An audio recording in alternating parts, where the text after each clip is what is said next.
ஆறாம் இடம் கடன் அப்படின்னு சொல்லக்கூடிய இடம் ஆறாம் இடம். ஆறாம் இடத்து அதிபதியோட ராகு கேது சேரக்கூடாது. சேர்ந்ததுன்னா பெரிய அளவுக்கு கடனை கொடுத்துரும். ஒவ்வொரு இடத்துல குரு கேது இணைவு சனி கேது இணைவு கடனை உருவாக்கி கொடுக்குது. இதுல குரு உச்சமாயி கேதுவோட சேரும்போது பெரிய அளவுக்கு கொடுக்கறது இல்லை. ஆனா மற்ற இடங்கள்ல குரு கேது இருக்கும்போது அதுவுமே பெரும் கடனை கொடுக்கறதா நிறைய ஜாதகத்துல பார்த்துருக்கோம். ஸோ குருக்கேது இணைவு இருந்தாலும் சனிக்கேது இணைவு இருந்தாலும் கடன் தொல்லைகள் இருக்கும். ஓகேங்களா? அதை சுப செலவாகவும் அசுப செலவாகவும் மாத்திக்கிறது நம்ம கையில தான் இருக்கு. ஜாதகத்தை பார்த்து ஆராய்ச்சி பண்ணிக்கிட்டு சுப செலவா மாத்துறதுக்கு என்ன வழி அப்படின்னு சொல்லி தெரிஞ்சுக்கணும். ஓகேங்களா? ஃபர்ஸ்ட் ஆறாம் இடம் உங்களுக்கு இப்போ கடன் அப்படின்னு சொல்லக்கூடிய இடமா வந்துருச்சு. அப்போ ஆறாம் இடத்து அதிபதி யாருன்னு பார்க்கணும்.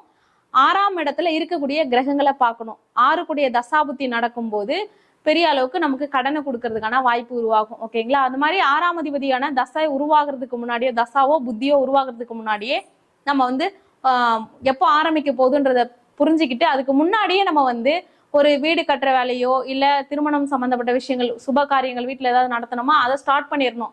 அப்படி பண்ணிட்டோம் அப்படின்னா வீண் விரயம் ஆகாது, வேஸ்ட் செலவு ஆகாது, இது சுப செலவா மாறிடும். ஓகேங்களா? அப்படி இல்லைன்னா அது வேற மாதிரி கடன் மருத்துவ செலவையோ அல்லது தேவையில்லாத கடன்களையோ கொடுக்க ஆரம்பிச்சிடும். ஓகேங்களா?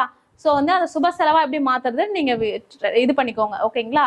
இப்போ 6ஆம் இடத்து அதிபதி கெட்டு போயிருக்காருன்னா 6ஆம் இடத்து அதிபதி என்னைக்கு 6ஆம் இடம் எந்த கிழமையா வருதுன்னு பாத்துக்கோங்க. இப்போ உதாரணத்துக்கு ஒரு சிம்ம வீடு உங்களுக்கு 6ஆம் இடமா வருதுன்னு வச்சுக்கோங்க.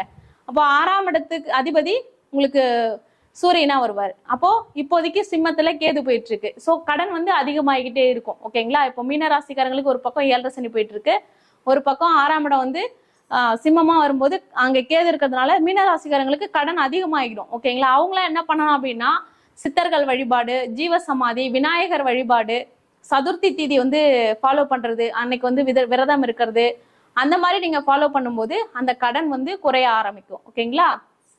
அதே மாதிரி இந்த 6ஆம் இடத்துல கேது சம்பந்தப்படுது அப்படின்னா தியானம் பண்ணுங்க முக்கியமா.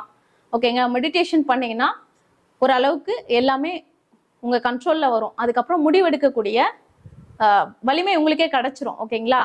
அப்புறமா நீங்க கடனை சரி செய்யறதுக்கான வழி என்ன அப்படின்றத ஈஸியா நீங்களே எடுத்துடலாம். ஓகேங்களா?